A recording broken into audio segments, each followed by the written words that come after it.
Ngayon ho, mga bossing, puntahan natin si Roque. Si Roque, naku, ako simulat sa pool pa lang naman ho, mga kababayan. Etong kay Roque, alam ko na ho na tagilid po talaga yung asylum nito eh. Oh, lintik na Abante to. Abante, umayos kayo. Grabe kayo, Abante kay Roque. Pati ba naman kayo, kukuha lang at maglalagay ng picture ni Roque, nakabuka pa ang bunganga. Oh, biruin mo, sa lahat ho yata ng nakikita ko na nagpo-post ng Roque, lahat po, lahat po nakabuka ang bunganga. Wala na po ba tayong ibang picture na makuha ni Roque? Hindi, at least naman ho, mga kababayan, medyo medyo fresh pa. No, si Roque dito, 'di ba? Neng Gigi, si Robin at mga supporter kumanta sa dahig nung nag-gathering sila. We are the Hague. Yung ba ano sino kinanta? We are the Hague. We are the CC. Ganun ba? Inay CC. Ay, Diyos ko po. Ano sabi dito mga bossing?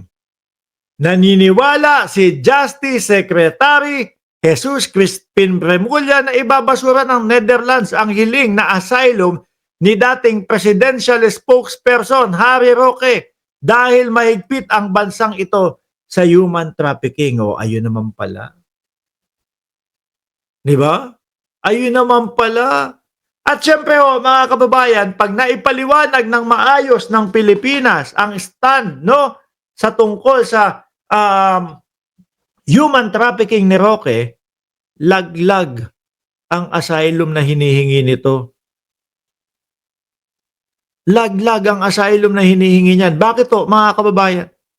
Kailangan lang na mapatunayan ng Pilipinas yung pagkakakonect ni Roque doon sa Pogo. Which is, sa araw-araw po natin na ginawa ng Diyos, sa araw-araw na nakakakita tayo ng Harry Roque sa iba't ibang mga pahayagan, litrato, lahat po nakabuka ang bunganga. hindi ko alam kung bakit. Yun ba ay natsyempo lang? Na buka ang kanyang bibig? O sinasadya ng mga pahayagan na yung nakabuka ang kanyang bibig? Parang konti na lang po, sakto na ang hotdog. Jumbo hotdog, kaya mo ba to? Ang sinasabi kong jumbo hotdog yung ano ba yun? Tender juicy. Sabi ni Ele Garcia, lo mo. Hindi mo pa sinabi, los mo. Ayaw mo pa, los mo, Mark. Hindi mo pa sinabing gano'n, tinoldok-toldok mo pa. Sanay kami dito, los mo. Ano pa ba yung sinasabi nun? Los mo. Meron pa silang sinasabi Diba? Bukod sa los mo. Duterte pa rin ako. Alam naman namin yun. Gusto lang namin Ele Garcia, eto. Gusto lang naming maliwanagan. No? Sa kabila ng mga nakikita, ng mga tanong, yung bot-bot nimo, sabi mo, Ele, Mark Ramos, bot-bot nimo ka. Hindi. Gusto lang naming marinig yung paliwanag mo. No? Sa kabila nung mga hindi maipaliwanag na Inday Sara Duterte na mga confidential funds, bakit nakasuporta ka pa din sa Duterte? Ayan, yung mga DDS, yung mga DDS na nandyan. Yung mga papeles, resibo, na kung ano-ano ang pinakita, ano-anong mga pangalan, galing yun mismo. No? Tanungin mo, sila Zulaika Lopez, yun mismo ang ipinasa nila doon sa COA.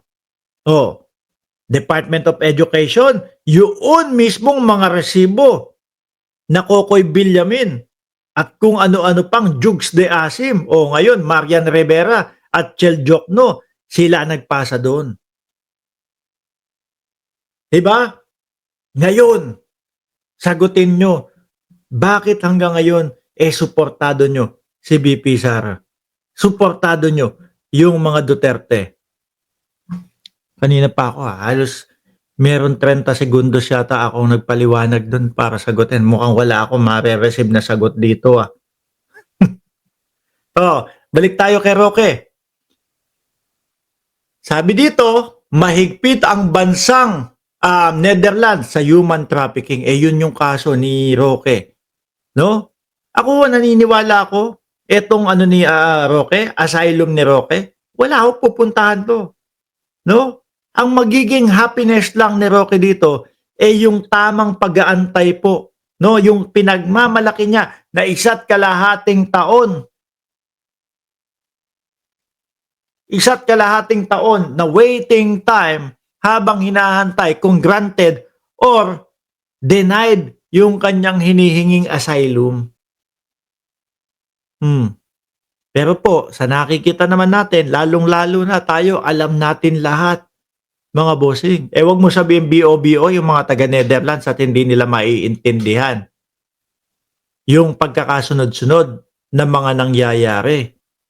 Di ba? O, pagka sinabi ng bansang Pilipinas, eto po ang pagkakasunod-sunod niyan. Si Roque po inimbitahan doon sa Congress ng Pilipinas at tinatanong po, binigyan po siya ng due process para ipaliwanag po lahat pero tumakas po ang bakla.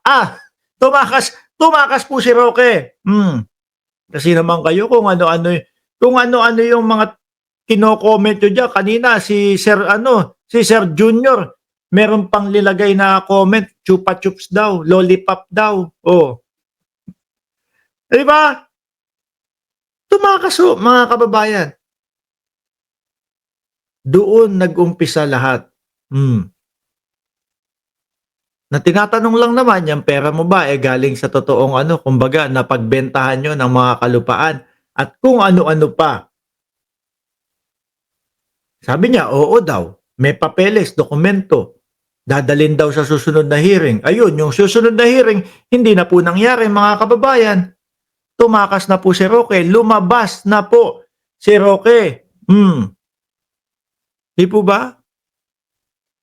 Paano nyo naman, sasabihin nila, paano nyo naman i-connect si Roque doon sa pogo ninyong sinasabi? Una, nakita nga doon yung papeles at dokumento ni Roque at ni A.R. de la Serna. Na daw ho, mga kababayan, nandoon sa loob at nakasulat ay lalabas ng bansa. No? Kaya nga nabansagan travel companion. Yung mga sinasabi na mga bank account nila Roque, nandun din. Kaya nakita, nabuko yung sinasabing joint account ni Roque at ni A.R. de la Serna na pang magjowa lang daw po. Di ba? At yung huli, yung Chinese na nakita, na wanted, nakita sa bahay niya. Wanted kasi sa Pogo.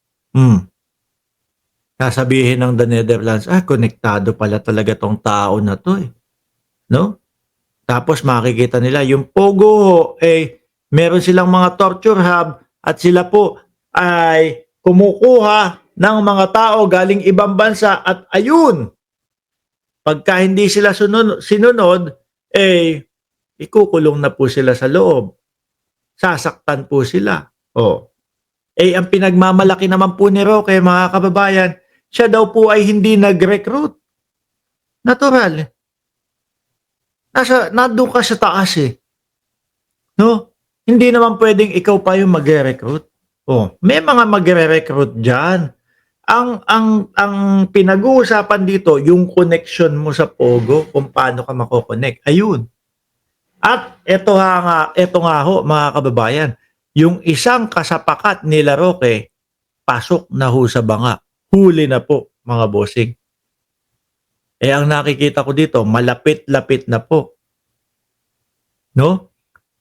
At pag naipakita ng bansang Pilipinas na eto po, tingnan nyo, 51 po silang hinahagilap namin, kasama po si Roque.